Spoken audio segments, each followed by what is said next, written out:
નમસ્કાર મિત્રો, આજે આપણે અમૂલ્ય જીવનનો મહત્વપૂર્ણ ભાગ એટલે પેટ્રોલિયમ વિશે ચર્ચા કરીશું। અહીં આગળ તમે જોઈ શકો oil and gas world petroleum council.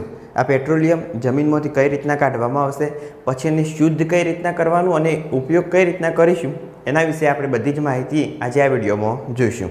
તો ચલો શરૂ કરીએ પેટ્રોલિયમ વિશે માહિતી।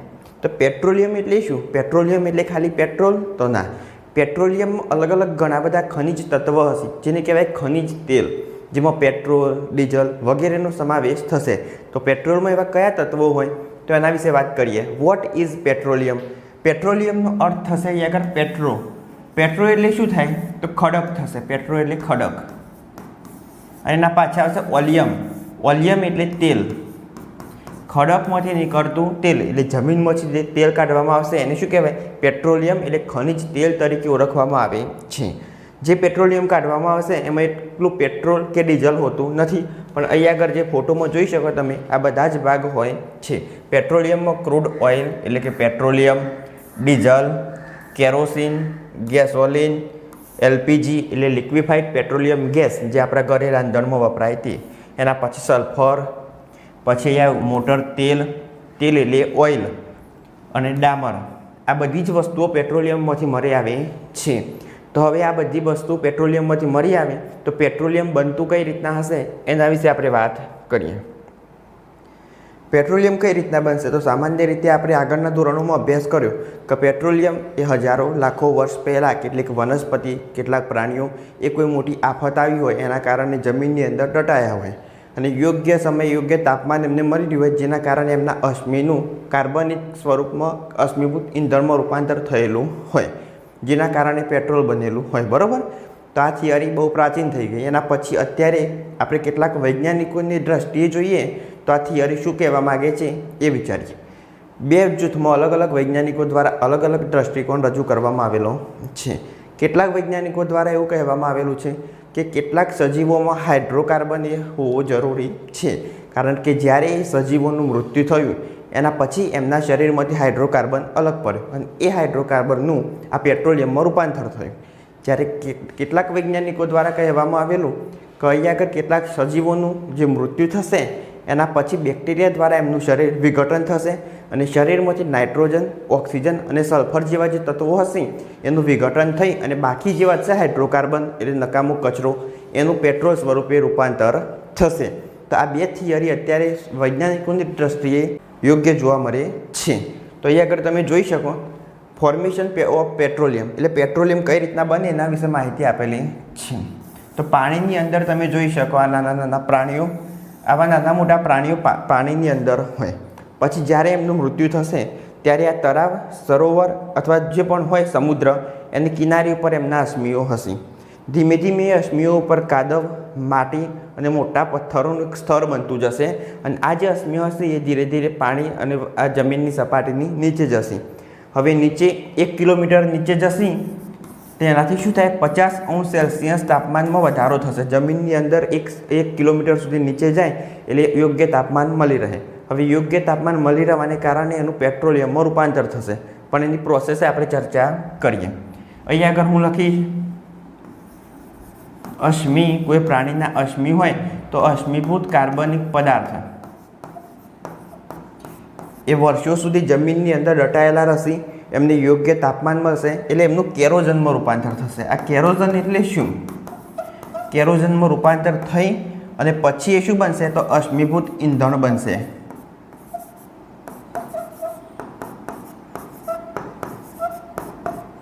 કેરોઝનનો મતલબ થશે અશ્મિભૂત કાર્બનિક પદાર્થો, ત્યાંથી લઈ અશ્મિભૂત ઈંધણ વચ્ચેનો પોઈન્ટ એટલે એને કહેવાય કેરોઝન। પછી આ કેરોઝન જે બનશે એ પ્રવાહી હશે, ઘટ્ટ કાળા રંગનું પ્રવાહી, તે ધીરે ધીરે શું કરશે? ઓક્સિજન સાથે પ્રક્રિયા કરશે અને આ ઓક્સિજન સાથેની પ્રક્રિયા કરી અને અશ્મિભૂત ઈંધણમાં પરિવર્તન થશે, જેને આપણે પેટ્રોલિયમ કહીએ છીએ। હવે આ પ્રક્રિયા કેવી છે? ખૂબ જ ધીમી પ્રક્રિયા છે। તો આ પ્રક્રિયા થતો હજારો લાખો વર્ષનો સમય લાગે છે। તમે અહીં આગળ જોઈ શકો જેમ જમીનની અંદર 1 કિલોમીટર સુધી જઈશું એટલે 50°C તાપમાનમાં વધારો થશે, ઉપરથી પ્રેશર લાગશે જમીનનું, આ તાપમાન અને દબાણને કારણે જે અશ્મિ હશે એનું રૂપાંતર કેરોઝનમાં થશે। પછી કેરોઝન ધીમે ધીમે ઓક્સિજન સાથે પ્રક્રિયા કરશે અને એ પ્રક્રિયા પછી આનું પેટ્રોલિયમમાં રૂપાંતર થશે, બરાબર. તો આ રીતના કેરોજન એ અશ્મિ કાર્બનિક પદાર્થ અને અશ્મિભૂત ઈંધણ વચ્ચેનું પોઈન્ટ દર્શાવે છે. તમે આગળ જોઈ શકો, આ પેટ્રોલિયમ, એના ઉપરની સપાટી ગેસ. જળાશયોમાં 3 સપાટીનું નિર્માણ થાય. નીચે હોય પેટ્રોલિયમ, ઉપર હોય ગેસ, એના નીચે હોય પાણી, અને ઉપર એક ખડકોનું આવરણ આવેલું હોય, જેનાથી આ ગેસ અને પેટ્રોલિયમ બહારની સપાટી પર એ સરળતાથી લાવી શકાતા નથી. બાજુમાં જોઈ શકો તમે, આ કેટલાક દરિયાઈ પ્રાણીઓ જેનું શું થશે, મૃત્યુ થયા પછી એમના અશ્મિ દરિયાની નીચે દટાઈ જશે. તાપમાન અને દબાણને કારણે એમનું કેરોજનમાં રૂપાંતર થશે અને ધીમે ધીમે ઓક્સિજન સાથેની પ્રક્રિયા થઈ અશ્મિભૂત ઈંધણ બનશે અને ઈંધણ આપણે બહાર કાઢીએ અને એનો ઉપયોગ કરીએ છીએ. હવે આગળની પ્રક્રિયા જોઈએ તો કઈ જગ્યાએ મળશે પેટ્રોલિયમ, એની શોધખોળ કઈ રીતના કરવાની. પ્રાચીન સમયમાં કેવું હતું કે કોઈ ટેકનોલોજીનો વિકાસ થયેલો ન હતો. હવે ટેકનોલોજીનો વિકાસ થયેલો ન હતો, જેના કારણે પેટ્રોલિયમ શોધવું એક ખૂબ જ મહેનતવાળું કામ હતું. એટલે અલગ અલગ 300 જગ્યાએ શોધ થાય પેટ્રોલિયમની, 300 કૂવાઓ, ત્યારે એકાદ સફળ પ્રયાસ મળતો હતો. જ્યારે અત્યારે 5 થી 6 જગ્યાએ પેટ્રોલિયમની શોધ કરવામાં આવશે ને, તેમાંથી એક જગ્યાએ સફળ પ્રયાસ થયો એમ માનવામાં આવે છે. પ્રાચીન સમયમાં કોઈ ટેકનોલોજીનો વિકાસ નહોતો, એટલે 300 વખતમાં 300 ટ્રાય કરીએ ત્યારે એક ટ્રાયમાં સફળ થવાતું. અત્યારે 5 થી 6 ટ્રાયમાં એક વખત સફળ થવાય છે. અત્યારની આધુનિક ટેકનોલોજીની મદદથી ઝડપથી પેટ્રોલિયમ ક્યાં આગળ છે એની ખબર પડી શકે છે. આ તમે જોઈ શકો, જળાશયમાં પ્રવાહીના સ્તર આ રીતના પ્રવાહી જળાશયની અંદર ગોઠવાયેલું હોય. અહીં આગળ હોય ઓઇલ, પેટ્રોલિયમ, એની નીચે શું હોય, પાણી હોય, અને એની ઉપર ગેસનું આવરણ આવેલું હોય, અને બહાર આ માટી અથવા પથ્થરનું સ્તર હોય કે જેના કારણે ઝડપથી બહાર લાવી શકાતું નથી. નીચે તમે જોઈ શકો નેચરલ ગેસ, પછીના નીચે આ પેટ્રોલિયમનો ભાગ, નીચે પાણી, અને ઉપર આ જમીન, ખડક કે જેનું મજબૂત આવરણ આવેલું હોય, જેના કારણે પેટ્રોલિયમ બહાર ના આવી શકે. તો એને શું કરવું પડશે, ડ્રિલિંગ રિંગની મદદથી ખાડો કરી અને અંદરથી બહાર ખેંચવામાં આવે છે. પેટ્રોલિયમ કઈ જગ્યા પર છે એની શોધ કરવા માટે અત્યારે તમે જોઈ શકો આ આધુનિક ટેકનોલોજીનો ઉપયોગ થાય છે. આ હેલિકોપ્ટર દ્વારા રિંગ ઉપર ફેરવવામાં આવશે. અહીં આગળ રિંગમાં મેગ્નેટ લાગેલો હોય, જેની મદદથી શું થાય, તો જે પેટ્રોલિયમ હોય તે અવાજના કિરણો પાછા જઈ અને પાછા અથડાઈ આવશે, જેના કારણે ખબર પડશે કે અહીં આગળ નીચેની સપાટી પર પેટ્રોલિયમ હાજર છે. તો એ રીતના પેટ્રોલિયમની શોધ કરવામાં આવશે, અને જેમાં 5 થી 10 પ્રયાસ કરવામાં આવશે, તેમાં એક પ્રયાસમાં સફળ પેટ્રોલિયમ પ્રાપ્ત થાય છે. અહીં આગળ જોઈ શકો, સૌથી પહેલાં ચીનમાં પેટ્રોલિયમની શોધ કરવામાં આવેલી હતી ઈસવીસન 4મી સદીમાં. ક્યારે? 4મી સદીમાં ચીનમાં સૌ પ્રથમ પેટ્રોલિયમનો ઉપયોગ કરવામાં આવેલો હતો. જીગોંગ ચીનમાં એન્ટિક ડ્રિલિંગ રિંગ. આ તમે જોઈ શકો, ડ્રિલિંગ રિંગ જમીનની અંદર ઉતારવામાં આવશે અને એની મદદથી પેટ્રોલિયમ ખેંચી અને બહાર કાઢવામાં આવશે. બાજુમાં જોઈ શકો ડ્રિલ બીટ, જે જમીનની અંદર જશે અને ખાડો કરતી જશે. ખાડો ઊંડો થશે, એના પછી શું થશે, તો બાજુમાં પાઇપ ઉતારતી જશે. એ પાઇપ સિમેન્ટથી ફિટ કરવામાં આવશે, અને જેમ જેમ નીચે જશે, જ્યાં સુધી પેટ્રોલિયમ ના મળી રહે ત્યાં સુધી અંદર જશે, અને એનાથી પેટ્રોલિયમ બહાર કાઢવામાં આવશે. પછી શું કરવામાં આવશે, તો એને રિફાઇનરી સુધી મોકલી અને શુદ્ધ કરવામાં આવશે, અને પછી અલગ અલગ પેટ્રોલ પંપ મોકલી અને એનો ઉપયોગ કરવામાં આવે છે. બાજુમાં જોઈ શકો તમે, સમુદ્રની અંદરથી પેટ્રોલ કઈ રીતના શોધવામાં આવે છે. આધુનિક પ્રક્રિયા દ્વારા અહીં આગળ આની મદદથી સમુદ્રમાંથી પેટ્રોલ બહાર કાઢવામાં આવે છે. તમે અહીં આગળ જોઈ શકો, આ જેને શું કહેવાય, તેને રીગ કહેવામાં આવે. રીગની મદદથી સમુદ્રમાંથી પેટ્રોલ બહાર કાઢવામાં આવે છે. અહીં આગળ જે માણસો હોય એમના માટે રહેવાનું, જમવાનું, ઊંઘવાનું, પછી તે બધી જ વ્યવસ્થા હોય. એટલે આની અંદર રસોડું હોય, આની અંદર જીમ પણ હોય, આની અંદર એક ઘર જેવું વાતાવરણ હોય. પણ હા, કામ સખત કરવું પડે, કેમ કે જમીનની અંદરથી પેટ્રોલિયમ બહાર કાઢવાનું, પછી એને બીજા જહાજોની અંદર મૂકવાનું, અને ત્યાંથી રિફાઇનરી સુધી પહોંચાડવાનું, અને શુદ્ધ કરી અને પછી આગળના ક્રમમાં જશે. અહીં આગળ જોઈ શકો તમે આ આધુનિક પેટ્રોલિયમ કાઢવાની રીત. અહીં આગળ તમે જોઈ શકો આ હેલિપેડ. તો હેલિપેડનો ઉપયોગ શું થાય, તો આ ક્યાં હોય, દરિયાની વચ્ચે હોય. દરિયાની વચ્ચે એના માણસોને લઈ જવા, પાછા લાવવા, એ પહોંચાડવા માટે ઓફશોર્સ કહેવાય ને, જે દરિયાની અંદરથી પેટ્રોલ કાઢવાની પ્રક્રિયા. હવે ત્યાં આગળ આ જે કામદાર હોય, મજૂર, તેમને લઈ જવા અને પાછા લાવવા માટે આ હેલિપેડનો ઉપયોગ થાય. એટલે હેલિકોપ્ટરની મદદથી ત્યાં લઈ જવામાં આવશે. ખોરાક હોય, બીજી વસ્તુ હોય, કોઈ માણસને લઈ જવાનો હોય, તો એ પ્રક્રિયા હેલિકોપ્ટરની મદદથી થતી હોય છે. તો આ રીતના અત્યારે આધુનિક સમયમાં પેટ્રોલિયમ દરિયામાંથી કાઢવામાં આવે છે અને એનું રિફાઇનિંગ કરી ઉપયોગ કરી શકાય છે. Type of oil and gas pipeline. તમે જોઈ શકો આ પાઇપલાઇનોના ફોટા. કદી તૈયાર ગેસ હોય, ઓઇલ હોય તે એક જગ્યાએથી બીજી જગ્યાએ મોકલવામાં આવે છે અને એનો ઉપયોગ કરવામાં આવે છે. જાલસો ઓઇલ રિફાઇનરી. સૌથી પહેલાં વિશ્વમાં ઓઇલ રિફાઇનરીની સ્થાપના ક્યાં આગળ થઈ? તો એ આવશે જાસ્લો. જાસ્લો ક્યાં આગળ આવી? તો પોલેન્ડમાં જાસ્લો ખાતે સૌપ્રથમ ઓઇલ રિફાઇનરીની સ્થાપના કરવામાં આવી. ક્યારે? તો 1888માં એની સ્થાપના થઈ હતી અને 2008માં તે બંધ થઈ ગઈ. હવે આ ઓઇલ રિફાઇનરીની ક્ષમતા કેટલી હતી? તો પ્રતિ દિવસ, એટલે આગળ લખું પ્રતિદિન 3000 બેરલ. પ્રતિદિન 3000 બેરલ આ જે પેટ્રોલિયમ હોય એને શુદ્ધ કરવાની ક્ષમતા હતી. સૌથી પહેલાં જાસ્લો રિફાઇનરી ક્યાં આગળ હતી? પોલેન્ડમાં 3000 બેરલ પ્રતિ દિવસ એની શુદ્ધ કરવાની ક્ષમતા હતી. અહીં આગળ તમે જોઈ શકો એનો ફોટો. એના પછી વાત કરીએ વિશ્વની સૌથી મોટી ઓઇલ રિફાઇનરી, તો એ આવશે આપણા જામનગરમાં. રિલાયન્સ ઇન્ડસ્ટ્રીઝની સૌથી મોટી રિફાઇનરી 25 ડિસેમ્બર 2001ના રોજ આની સ્થાપના કરવામાં આવેલી હતી. ક્યાં આગળ? તો મોટી ખાવડી ખાતે આવેલી છે.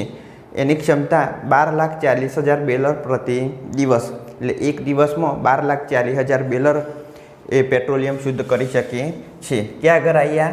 તો મોટી ખાવડી જામનગર ખાતે આવેલી છે. વિશ્વ અને એશિયાની સૌથી મોટી રિફાઇનરી ગણાય છે. હવે આ એક બેરલ એટલે 158 લીટર થશે. આ ખાસ ધ્યાન રાખવાનું. આમાં બેરલ શબ્દ વધારે વખત આવશે, એટલે એક બેરલ એટલે 158 લીટર થશે. તો 12,40,000 બેરલ પ્રતિ દિવસ પેટ્રોલિયમ શુદ્ધ કરવાની ક્ષમતા ઓઇલ રિફાઇનરી જામનગરની છે. હવે એના પછી જોઈએ કે જે પેટ્રોલિયમ જમીનની અંદરથી કાઢવામાં આવશે તો એને શુદ્ધ કઈ રીતના કરવામાં આવશે, અલગ અલગ એના ભાગ કઈ રીતના પાડવામાં આવશે.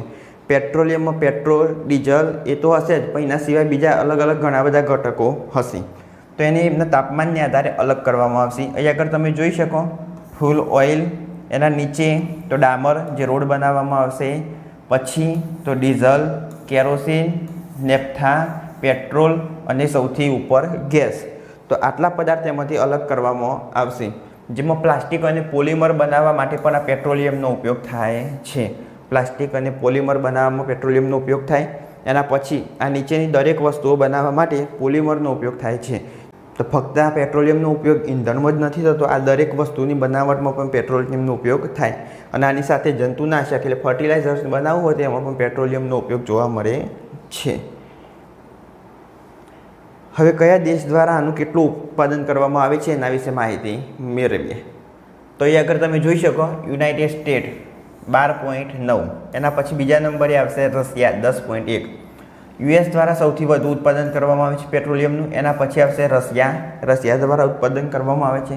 પછી આવશે Saudi Arabia, Canada, Iraq, China, Iran, Brazil, UAE, Kuwait અને બીજી કેટલીક કન્ટ્રી એના દ્વારા કેટલું 22.8. તો સૌથી વધારે પેટ્રોલિયમનું ઉત્પાદન એ યુએસ દ્વારા કરવામાં આવે છે અને એના પછી બીજા નંબરે રશિયા દ્વારા આનું ઉત્પાદન કરવામાં આવે છે. તમે નીચે જોઈ શકો આ કલરફુલ જે ભાગ દેખાય એટલા દેશમાં પેટ્રોલિયમનું ઉત્પાદન થાય છે. બાજુમાં તમે જોઈ શકો આ એક બેરલનો ફોટો, જેમાંથી અલગ અલગ કેટલી વસ્તુ મેળવી શકાય. 43% gasoline, 20% diesel, 12.12% hydrocarbon gas liquid, jet fuel 7.7% અને અધર પ્રોડક્ટ્સ 6.3% મેળવવામાં આવે છે. તો આ કેટલીક માહિતી હતી કેટલા દેશ દ્વારા પેટ્રોલિયમનું કેટલું ઉત્પાદન કરવામાં આવે છે એ. અને બાજુમાં આપેલું હતું કે એક બેરલમાંથી કેટલી વસ્તુઓ પ્રાપ્ત થઈ શકે તેના વિશે માહિતી. હવે આ તમે જોઈ શકો દુબઈનો ફોટો આપેલો છે. આગળ દુબઈ એવો દેશ કે જ્યાં પીવા માટે પાણીની પણ સરખી વ્યવસ્થા નથી. એ દેશમાં અત્યારે આ તમે વિકાસ એનો જોઈ શકો 1990નો ફોટો અને આ નીચે 2015નો. આટલો ઝડપી વિકાસ થવા પાછળનું કારણ શું? તો પેટ્રોલિયમ. દુબઈમાં પેટ્રોલિયમનો ખૂબ જ મોટો ભંડાર જોવા મળ્યો, જેના કારણે એનો વિકાસ ઝડપી થયો અને એની પેટ્રોલિયમ નિકાસ કરી એમાંથી પોતાનો વિકાસ થયો. ઉત્પાદન કેટલું? તો 37,72,788 બેરલ પ્રતિ દિવસનું ઉત્પાદન, એટલે વિશ્વમાં 8મા નંબરનો ક્રમ પેટ્રોલિયમ ઉત્પાદન કરવામાં. અને વપરાશ કેટલો તો 8,96,000 બેરલ પ્રતિ દિવસ વપરાશમાં ક્રમ 24મો, જેનાથી બીજું જે વધતું પેટ્રોલિયમ હતું એનો નિકાસ કર્યો અને જેના કારણે તમે આ તફાવત જોઈ શકો છો. ઇમ્પોર્ટ કેટલો 0%, બહારથી આપણા દેશની અંદર કોઈ લાવવાની જરૂર નથી, 0% ઇમ્પોર્ટ, જેના કારણે નિકાસ કરી અને નિકાસ કરવાને બદલે આ વિકાસ થયો. 2005માં આ દુબઈનો ફોટો અને અત્યારે આ દુબઈનો ફોટો તમે જોઈ શકો અહીંયા આગળ. હવે એના પછી અહીંયા આગળ કેટલાક વિશ્વના આંકડા લખેલા છે જેના વિશે માહિતી મેળવીએ. વિશ્વમાં ઓઇલનું ઉત્પાદન અને વપરાશ. તો વિશ્વમાં ઉત્પાદન કેટલું થશે એક દિવસનું તો 101.81 મિલિયન બેરલ પ્રતિ દિવસ. એક દિવસમાં આખા વિશ્વમાં ઓઇલનું ઉત્પાદન કેટલું થશે 101.81 મિલિયન બેરલ પ્રતિ દિવસ ઉત્પાદન થશે. એની સામે આપણે વિશ્વમાં વપરાશ જોઈએ તો 97.1 મિલિયન પ્રતિ બેરલ જે એક દિવસનો વપરાશ છે. એના પછી ઉત્પાદન કયા દેશ દ્વારા સૌથી વધુ થશે એ જોઈએ તો યુએસ એટલે અમેરિકા દ્વારા સૌથી વધુ પેટ્રોલિયમનું ઉત્પાદન થાય છે. 13,308,000 બેરલ પ્રતિ દિવસનું ઉત્પાદન થાય છે અમેરિકા દ્વારા પેટ્રોલિયમ. એના પછી રશિયા 10,126,000 બેરલ પ્રતિ દિવસ અને પછી આવશે સાઉદી અરેબિયા 8,950,000 બેરલ પ્રતિ દિવસ પેટ્રોલિયમનું ઉત્પાદન કરે છે.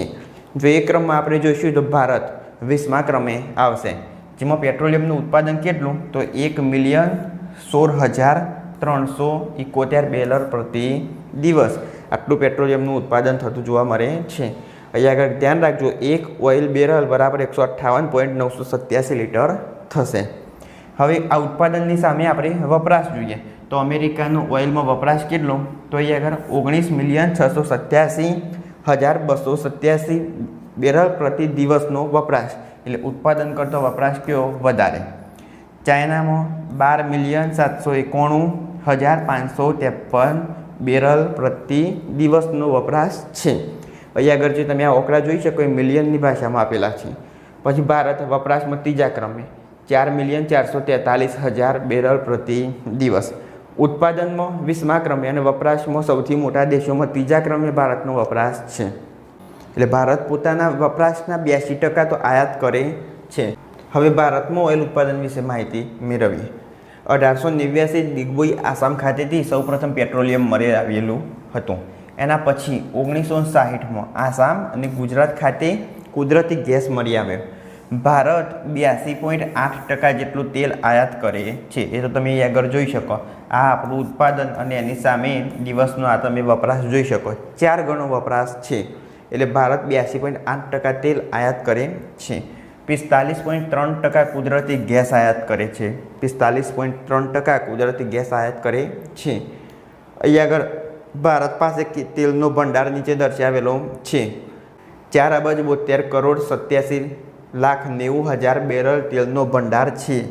ભારત પાસે આટલા બેરલ તેલનો ભંડાર છે જે વિશ્વના 0.3% બરોબર છે. વિશ્વમાં જે તેલનો ભંડાર છે એના 0.3% જેટલો તેલનો ભંડાર ભારત પાસે છે. અને કયા નંબરે 24મા નંબરે છે. હવે નીચે તમે જોઈ શકો આ વિશ્વમાં તેલનો ભંડાર કેટલા બેરલ છે તે. હવે જો ભારતમાંથી આયાત એટલે તેલ આયાત કરવામાં નહીં આવે તો ભારત પાસે જે તેલનો જથ્થો છે એ 3 વર્ષ માટે ચાલશે. 3 વર્ષમાં તેલનો જથ્થો પૂરો થઈ શકે છે. 2018-19માં 8.81 લાખ કરોડનો ખર્ચ કરવામાં આવ્યો આ પેટ્રોલિયમને આયાત કરવામાં. કેટલું પેટ્રોલિયમ તો 2,286 લાખ ટન પેટ્રોલિયમનો આયાત કરવામાં આવ્યું, જેમાં 8.81 લાખ કરોડનો ખર્ચ કરવામાં આવેલો હતો. એક ઓઇલ બેરલ બરાબર 128 લીટર થશે. તો આ વસ્તુ ખાસ ધ્યાન રાખવી. હવે આગળ આપણે ગુજરાતમાં પેટ્રોલની કિંમત ઉપર ચર્ચા કરીએ કે ગુજરાતમાં પેટ્રોલની કિંમત કેટલી અને એના પર કયા કયા ટેક્સ લાગે છે એના વિશે માહિતી મેળવીએ. તો ગુજરાતમાં પેટ્રોલ હોય, પેટ્રોલ ઉપર જીએસટી કાયદો લાગુ પડતો નથી. તો કયા ટેક્સ લાગશે તો central excise duty, central sales tax અને વેલ્યુ એડેડ ટેક્સ. આ ટેક્સ વિશે માહિતી મેળવીએ તો ગુજરાતનું પેટ્રોલની કિંમત હાલ કેટલી તો 97 રૂપિયા છે. તો 97 રૂપિયા લેખે આપણે ગણતરી કરીએ તો 97 એમાંથી 17.7% જેટલો ટેક્સ લાગશે, જે હશે રાજ્ય સરકારનો ટેક્સ. તો 17.7% ટેક્સ લાગશે એટલે 17.16 રૂપિયા ખાલી ટેક્સના ચૂકવવાના થશે. કેટલા 17.16 રૂપિયા. હવે 97 રૂપિયામાંથી આપણે બાદ કરીએ 17 0.100 રૂપિયા બાદ કરીએ તો આપણે કેટલા 17 બાદ કરીએ તો 0 અને આગળ આવશે 8 એટલે 80 રૂપિયા. હવે બીજું એના પર ડ્યુટી લાગશે કેન્દ્ર સરકારની, એટલે જ્યાં 57 રૂપિયા હોય એમાં 19.90 રૂપિયા કેન્દ્ર સરકાર દ્વારા પ્રતિ લિટરે ઉમેરવામાં આવશે. તો કેન્દ્ર સરકાર દ્વારા લાગતો ટેક્સ આપણે દૂર કરી દઈએ. કેટલો? 19.90 રૂપિયા, એટલે આપણે 19 રૂપિયા દૂર કરીએ તો કેટલા આવશે? અહીંયા આગળ 10, 10માંથી 9 જાય એટલે 7, 7માં 1 એટલે 6, 61 રૂપિયા. પછી જે કુલ કિંમત હશે 1 લિટરની કેટલી? 57 રૂપિયા. એમાંથી 3.9% ડીલર કમિશન હશે, 3.9%. તો અહીંયા આગળ ફરીથી આપણે 97 ગુણ્યા 3.9 અને નીચે 100, 4% આપણે ગણી લઈએ તો અહીંયા આગળ કેટલા આવશે? 25 અને 25 ચોગ 100 એટલે લગભગ 4. એટલે આ રીતના કરીએ આપણે. 97 કુલ કિંમત કેટલી હતી? 61. તો અહીંયા આગળ 61માંથી બીજા 4 ઓછા કરીએ એટલે કેટલા આવશે? 57. તો અત્યારે આપણે પેટ્રોલનો ખર્ચ, પેટ્રોલની જે ઓરિજિનલ કિંમત જોવા જઈએ તો કેટલી હોય? 57 રૂપિયા હોય. પણ ગુજરાતમાં અને ભારતમાં જે પેટ્રોલ આવશે એના પર કુલ 55% જેટલો ટેક્સ લગાવવામાં આવે છે. કેટલો? 55%. પહેલાં તો આવશે કેન્દ્ર સરકાર દ્વારા 19.90 રૂપિયા ઉમેરવામાં આવશે પ્રતિ લિટરે. એના પછી રાજ્ય સરકાર દ્વારા 17.7% જેટલો ટેક્સ લગાવવામાં આવશે પ્રતિ લિટરે પેટ્રોલ પર. એના પછી 3.9% ડીલર કમિશન. આ ત્રણેય વસ્તુ બાદ કરીએ તો પેટ્રોલની કિંમત કેટલી થાય? 55 થી 57 રૂપિયા જેટલી થાય. અને આ ત્રણેય વસ્તુ જો ઉમેરીએ તો અત્યારે પેટ્રોલની કિંમત કેટલી છે? 1 લિટરના 97 રૂપિયા છે. તો આ ગુજરાતમાં પેટ્રોલની કિંમત વિશે માહિતી હતી. સેવ પેટ્રોલ.